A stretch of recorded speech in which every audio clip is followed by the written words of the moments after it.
Hey, good morning. I'm Charlie. If you're new here, I'm the lead pastor, and man, we're really glad that you are worshiping with us today. We've been going through the life of Moses, which has been really cool. We've been talking about how God essentially created him with a purpose, and we see him living out his life with a purpose. And our hope has been, through this series, is that you would come to recognize that God has given you a purpose. God has given you a mission as well. He's given us, as a church, He's given us a mission. It's right there on the wall when you walk in, that God is calling us to reach people, to become fully devoted, world-changing followers of Christ. And so our heart and mind are always on the people who are the furthest from God. People who come here, and a lot of people, just most people really, who come to a church for the first time, come in some sort of broken way. They're missing something. They're needing something. They're looking for God to answer maybe a question or heal something that is unanswered or is broken. And in that season, we can definitely say, man, you are the focus of our mission. We want to help you find the answers to the questions and the things that are going on in your heart. Find healing and life in Jesus Christ. You're the mission. But if you'll notice, even in that mission, we want to reach you, but ultimately to become fully devoted. And so want your devotion to grow, and so kind of move from a season where you're the mission to where you think, man, I want to help with this mission. There just comes a point where everybody needs to kind of take a step back and say, it's really cool what this church is doing in my life. I want to be used by God to do the same thing in the lives of other people. So I want to not just be the mission, but I want to help with the mission, help with this thing that God's doing. But also in that mission it says, world changer. We want you to become a world-changing follower of Christ. And ultimately what we believe is that God's going to give you a mission.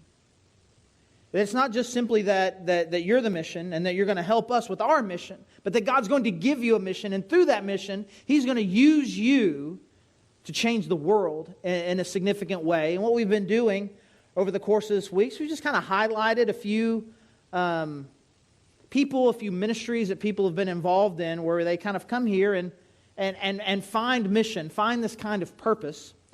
And my mind is really just kind of gone, this is obviously very close to my heart, is gone to the foster care and adoptive families in our church. That there are a lot of families here who have made a decision to say that we're going to look at the kids in our community who are experiencing the worst things that happen in our community. And not only are they being raised in some really difficult places, but now these kids have also been ripped from their families. And we've had a lot of families in our church over the years and still do. Some incredible families who have said, man, we want to do something about that. We want them to have a great, soft place to land where they can experience in a real way the tangible love of Jesus, as hopefully God is restoring this family. And so we've had a lot of families do that, and it has been incredible. And just as a side note, really not a side note, we've got an opportunity to bless them. Mark's going to give us some more details about this a little bit later. But we want to make sure that these families who have taken in these awesome extra kids into their home, that they have a great Christmas. And so out there in the lobby, we have an opportunity just to bless them. We've asked them for some wish list kind of things. They were, as most American types are, like, oh no, we don't need anything else. Stop. We're gonna punch you in the face and make you tell us how we can help you. So there's an opportunity to bless them, which is great, because it's an incredible ministry that people are a part of, to love on these kids. And we've had several families too who've kind of taken that next step to where if the family can't be restored and the kids need to be adopted. We've had a lot of families do that, adopt kids out of foster care. Obviously, our family, if you guys know us, we're one of those. It was one of the greatest things that has ever happened in our life. And if there's anybody who would come to the Grove and already have a mission in place, it would be the pastor, right? I mean, the pastor's going to come here and he already knows what he's going to do. He's going to be the pastor of this church. But it's been really cool that God gave us a different kind of mission too, and to kind of not only to bring this awesome kid into our house, but to kind of create a church of families of support to people who can feel the freedom to do this, and to be a great network. And with that, I just want to highlight one more person. I could talk about this all day. I want to highlight Brian and Alex Fitton. Alex Fitton in particular, they're an incredible family. And, our family walks around and we look a little weird. We've got a 19-year-old, a 17-year-old, and then a little 6-year-old. People look at that, it's kind of weird. Their family's weirder looking. They're relatively young, and they have a teenager that they've adopted, and they have what looks like triplets. And two of them are natural, and one was adopted. They adopted another one while she was pregnant with the second birth order. I don't know what order you would say any of these kids come in, but and it's incredible. It's incredible that they're just a walking testimony. And she's actually created a podcast called the Adoptive Mom Podcast, which I encourage you to go check out. Just kind of be an encouraging resource to people who are kind of going through this. And it's just really cool to not only just see God create a unique family, but to also use this incredible family to kind of have a platform to encourage other people. And so that's what we mean, man. When we're talking about purpose, man, that God's going to put something on your heart and you're going to see Him do something incredible in you, but then ultimately through you. But let's just be honest, it's not easy. It's not easy. We think it should be easy. It's the thing that we just have to get over. That if we decide that we're finally going to surrender and do whatever God says, that it's going to be easy. And I'm telling you, if there's anybody in the world that knows that that's not true, it's people who have been through foster care and adoptive processes. It's an incredible up and down. It just seems like all the systems are designed to discourage you. But you have to stay focused on that purpose and believe that I know that this is what God wants me to do. I'm going to keep doing it. But ultimately, we think it should be easy, but it's not. And it's the same for Moses. And to just kind of follow this journey, Moses was kind of raised up and called by God to free the people of Israel from Egypt. And Moses takes matter to his own hands first and commits murder and ultimately is in exile for 40 years. God redeems him and brings him back and then shows up in a huge way in Egypt and not only frees the people, but essentially loots the superpower and communicates to the whole world that the God of the universe is the God of Israel. And so he leads them out in this grand way, but he takes them right to the Red Sea where there's this huge obstacle in front of them. And the Egyptian army starts to chase them. They've got an army in front of them, an impassable obstacle that God intentionally led them to. Ultimately, by God's word, to say, I want you to see me do something awesome. And then you and everybody will know where salvation and where life is in me, in God. And so they get through that, and you finally think, well, maybe now everything's going to work out. But it's actually a crazy journey from there. And if we were going to do a legit series on the life and journey of Moses, it would be about a 3-year series, and you would be bored, and you would hate me after about 2 months in Leviticus. And so, if you don't know what that is, just go ahead and read Leviticus, and then you'll know, and then you'll thank me. Send me a thank you note. But there is an incredible series that I think we'll do someday, because we're skipping over a huge part here, where Moses stops being the central character in the story, and I think the people of Israel start to be the central character. And the journey and the ups and downs, and they're becoming reacquainted with God, and it's really cool. But they get into this pattern. They get into this pattern where anytime anything bad happens, they complain to God.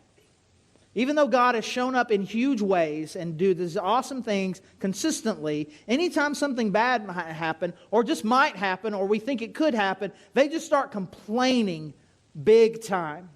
And as we read this and we talk about it, we should totally judge them, right? Because it is rare and weird that someone who, even though they've seen God show up in their life countless times, would then the next time be upset with him and think that he can't do it. It's really weird. We should judge them. Think badly of them. Don't connect it to your life at all. And so we're going to look at a couple of these stories, and the first one we're going to look at is in Exodus chapter 17, start in verse 1. The whole Israelite community set out from the desert of Sin, traveling from place to place as the Lord commanded. They camped at Rephidim, but there was no water for the people to drink. So they quarreled with Moses and said, "Give us water to drink." So this is a pretty standard deal. This has happened so many times. This is just one of many where they find themselves in some difficult situation where they don't have food, they don't have water, they feel trapped, they feel isolated, there's an army, there's something, and they just begin to complain. And Moses replied, "Why do you quarrel with me? Why do you put the Lord to the test?" But the people were thirsty for water there, and they grumbled against Moses. And they said, Why did you bring us up out of Egypt to make us and our children and livestock die of thirst? I mean, they are so upset that they're thinking, I wish we were slaves still in Egypt, because at least there was consistency. And you're like, that's just ridiculous. It's just dumb. It's just dumb to read. But that's where they are. And they're so frustrated that they don't have water now. They begin to think fondly of their time in slavery. So obviously it's frustrating to Moses. Moses cried out to the Lord, what am I to do with these people? They are almost ready to stone me. And the Lord answered Moses, go out in front of the people. Take with you some of the elders of Israel, and take in your hand the staff with which you struck the Nile, and go. I will stand there before you by the rock at Horeb. Strike the rock, and water will come out of it for the people to drink.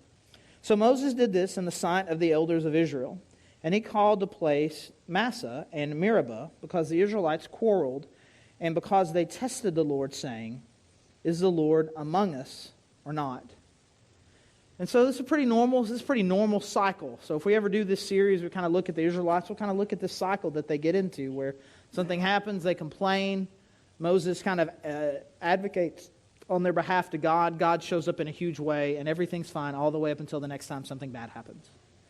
And they get into this kind of cycle. But we're looking at it really kind of from Moses' perspective, and you would just imagine that Moses got to be really frustrated. I mean, this is just keeps happening, and like, God, I'm doing the thing that you call me to. I'm leading these people. I'm doing everything right. I'm being who you want me to be, and every now and then they want to murder me. And that just doesn't seem cool. It doesn't seem awesome. I don't like this. You can sense his sadness, his frustration. And I would imagine that he would have wished that it could have been different. And you think you're following God, it should be different, right? But here's the thing. We'll say it this way. Life with God, it's still life. It's still life. And life's just hard. Well, that's life. We never say that and we mean that great, right? When we say that it's life, it's like, man, things happen. There's discouragement, there's frustration, there's obstacles. That's just what life is.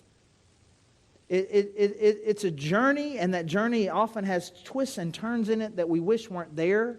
And that's what life is. And what God offers us is life with Him. It's still life. And we can say and we can wish that something was different, but God never promised it was going to be different. And so Moses has this cycle where there is some sort of trial. He asks God, and then God shows up. But can we just say, let's just say, God could have done it very differently.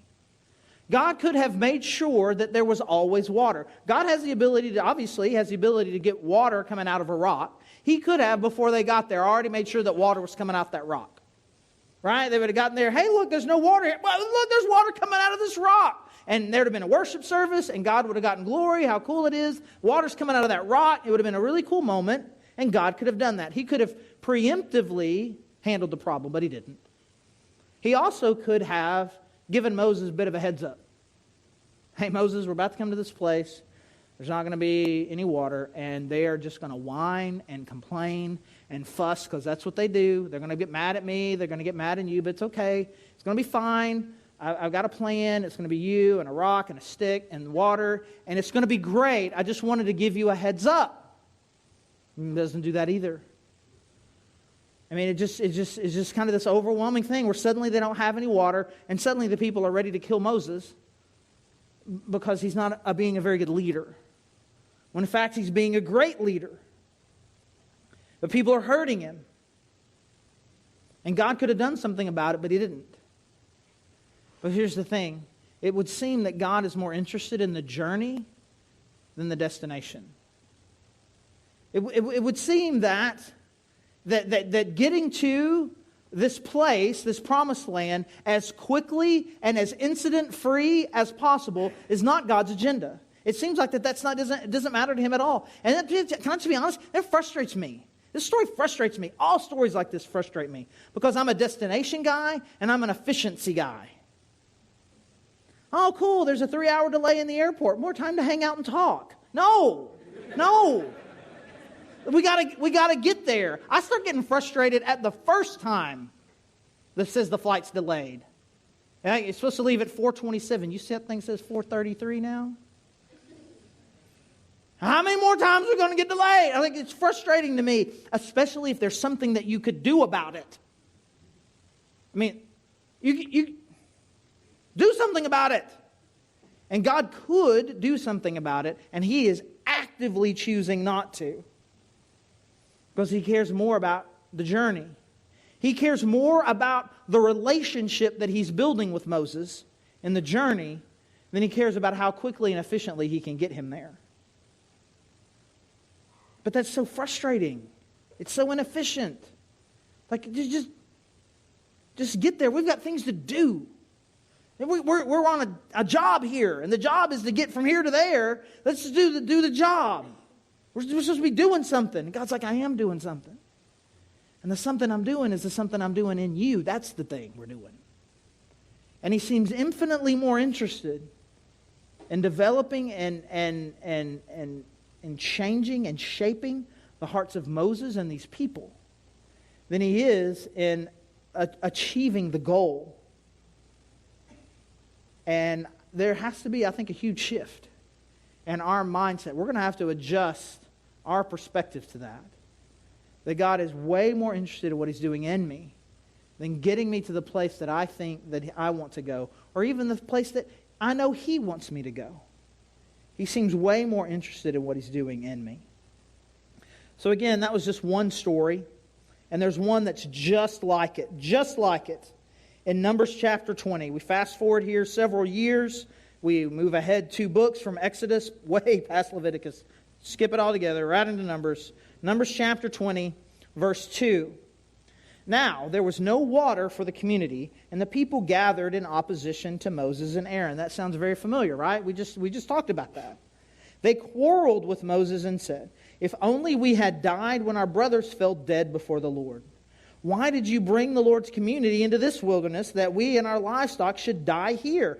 Why did you even bring us up out of Egypt to this terrible place? It has no grain or figs, grapevines or pomegranates, and there is no water to drink. I mean, this is the exact same thing. And they are so frustrated with God and Moses and everybody and everything. And they're saying, it would be better if we were still slaves, because at least in Egypt there were figs.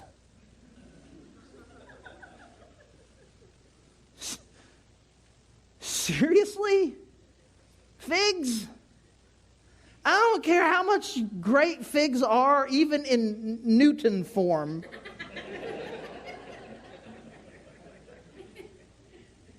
It's not worth slavery, but that's where their brain is right now. It is so frustrating that this one bad thing has happened to me. I would rather be a slave with figs than be here.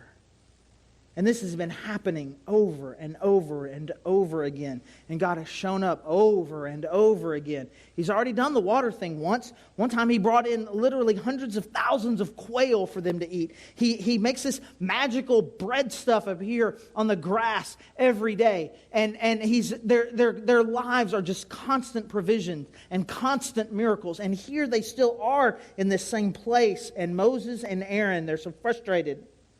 It says, Moses and Aaron went from the assembly to the entrance to the tent of meeting and fell face down, and the glory of the Lord appeared to them. Same thing that's happened. They complain, they go back to God. The Lord said to Moses, take the staff, and you and your brother Aaron gather the assembly together. Speak. Here's where things get different. Speak to that rock before their eyes, and it will pour out its water. You will bring water out of the rock for the community so that they and their livestock can drink. So Moses took the staff from the Lord's presence just as He commanded him. Okay? So instead of hitting the rock this time, I want you to talk to the rock.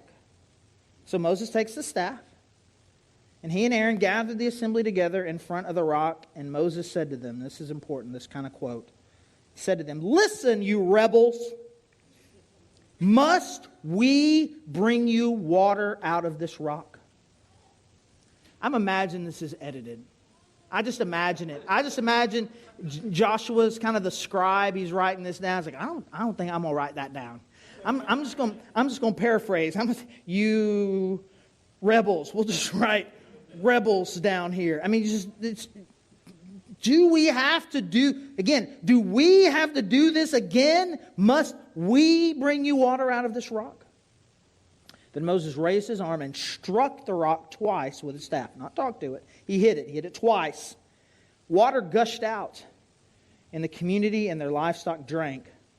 But the Lord said to Moses and Aaron, because you did not trust in me enough to honor me as holy in the sight of the Israelites, you will not bring this community into the land that I give them. Now, a lot of people think that that's really harsh. That's a harsh punishment for a guy who has been incredibly faithful for a long period of time.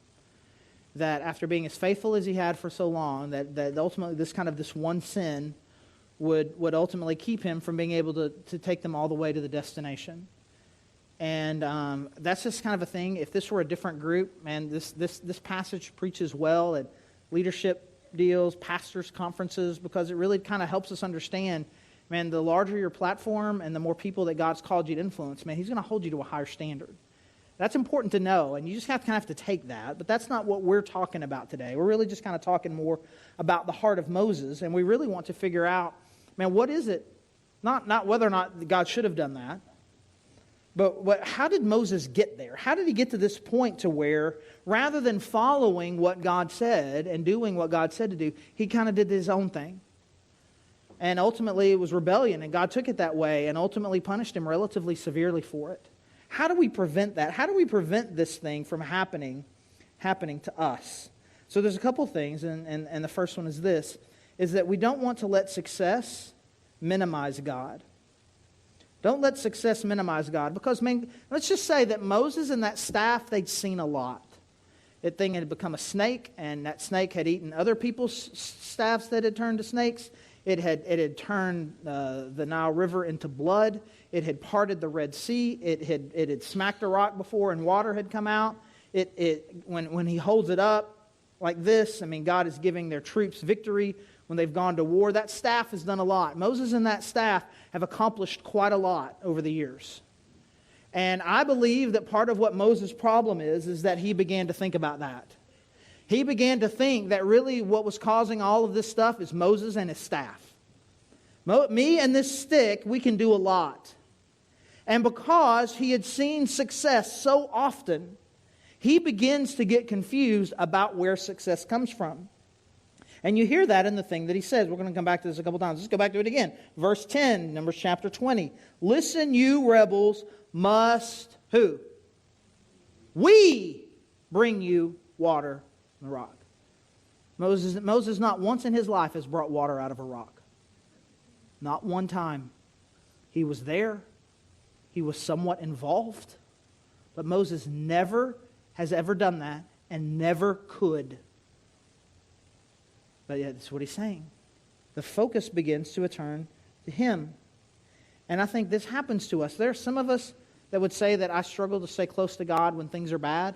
I think some of us struggle to stay close to God when things are good. Some of us struggle to stay close to God because we begin to forget where blessing comes from. We begin to, everything's good, and I have all these things, and all these good things are happening, and we get confused about who it is that made those things happen in the first place. And so it begins to be, and I look at this awesome thing that God did, but look at this thing that me and this stick can do. And so people ask the question, why do you think you would do that? I mean, Sunday school teachers answering this from kids all the time. There's theologians and pastors. Why would he not talk? Some people think, like to suggest that it's embarrassing. They didn't want to. Like, who wants to talk to a rock? I mean, it's kind of dumb. It's a little bit humiliating. Hey, rock. You got any water in there? It seems, I didn't want to. I don't think that. I don't think that's it. I mean, I agree with that, but I don't think that that's what was going on. I don't think he listened. I mean, God's trying to do this thing in him, and there's this cycle. A problem emerges. Moses humbly comes to God. God gives him the answer, and then God shows up and does something big. I think he was just going through the motions. The bad thing happens. Hey, God, what do you want me to do? Yeah, water, rock, boom. And he didn't wait to hear. God had something very different in mind. I don't know what he was going to do. I don't know what cool thing was going to happen. I don't know what Moses was going to say to that rock. And I don't know what was going to happen next. We know water would eventually come out. But maybe God was going to do something awesome. But he missed it because he didn't listen to it. Instead, he hid it. And what happened when he hit it the first time? Anybody?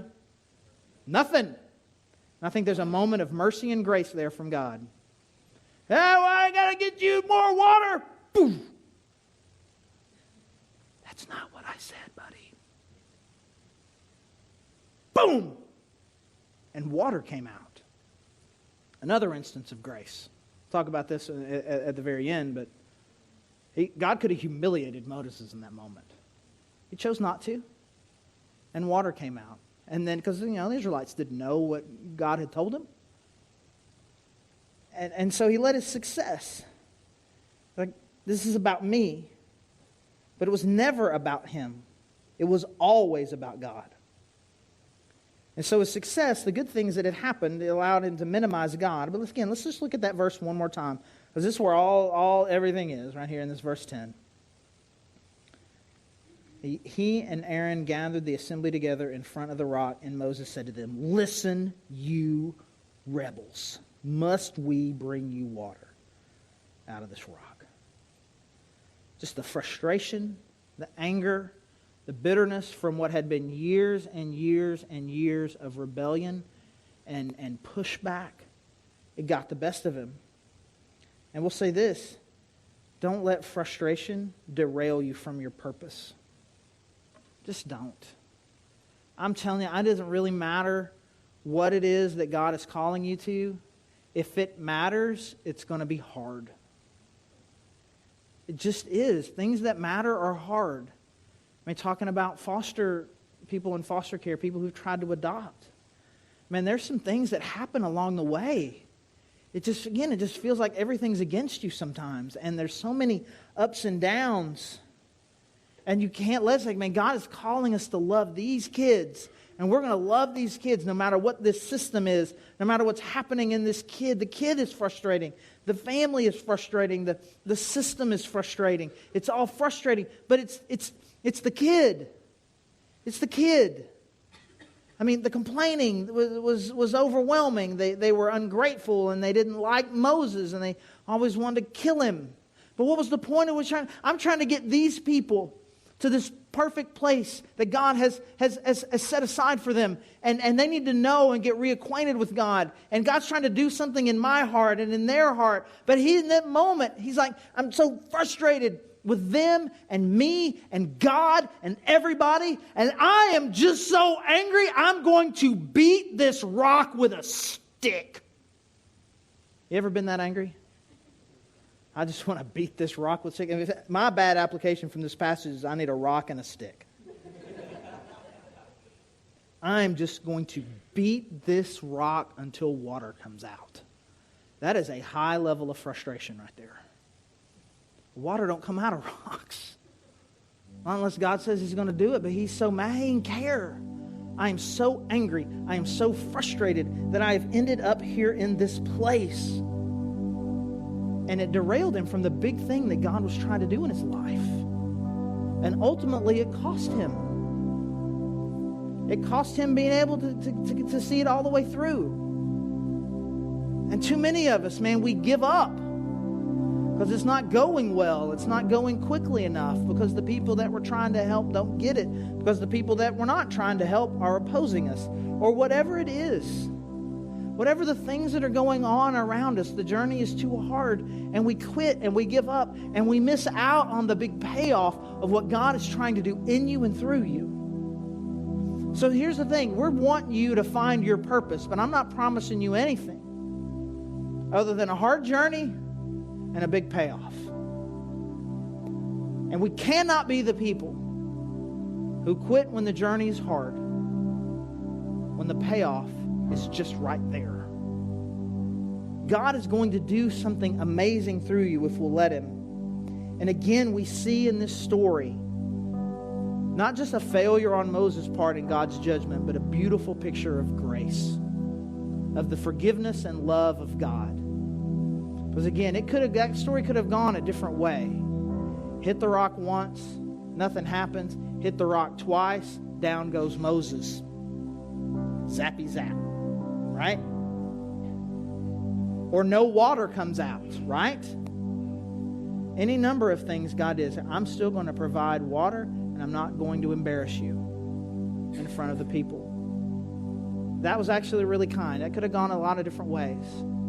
And even though he didn't get to be allowed to go into the promised land, at the very end of his life, right when Moses was going to die, he brought him to this very special place, top of this mountain, allowed him to be able to see everything, so that Moses could at least emotionally connect with it, and then ultimately didn't have to die a normalish kind of death. He just died right there in the very presence of God on this mountain, and in the next moment was with God in heaven.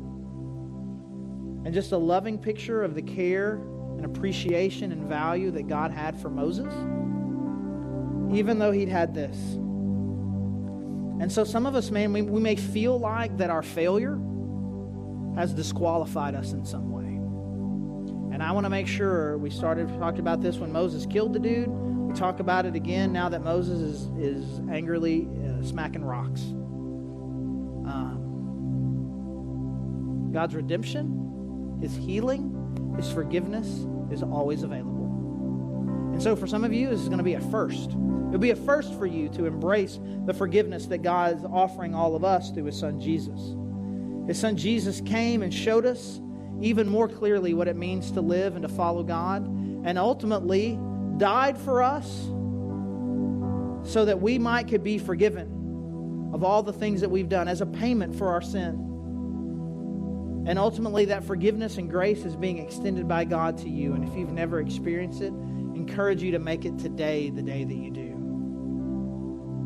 And for the rest of us who have, I just want you to know that if you find yourself in a frustrating circumstance, if you find yourself in a place where you feel like that you've disqualified yourself again, that the mercy and the forgiveness of God is always available. But no matter what situation you find yourself in here today, here's our prayer. Our prayer is that you will find that next step between where you are and this awesome journey that God has for you with incredible world-changing purpose. And so as we respond, I encourage you to just open up your heart and worship. The people back there on the prayer team that would love to pray with you. And if you come here even with the slightest burden, I encourage you to go back there, because I can make you this promise that if you will go back there and let these people pray with you, God will lift the burden. You're not necessarily going to solve the problem right away, but He will lift the burden. There's something very powerful when you have someone pray with you. There's communion available. There's prayer candles. There's the cross where you can pray. We're also about to take an offering where we give our tithes and take what God has given us and give it back to Him. I encourage you to make this a regular part of what you do. The awesome things that God is doing in and through this church are possible because we all make a commitment to say that I'm going to take the first of what God has given me and I'm going to give it back to Him. Not only is that an incredible blessing for you, it's also the right thing to do, and it also multiplies ministry here in Northwest Arkansas and all around the world. And so there's lots of different ways to respond, but let's take a step. Let's take a real step towards God and finding and embracing the purpose that He has for us.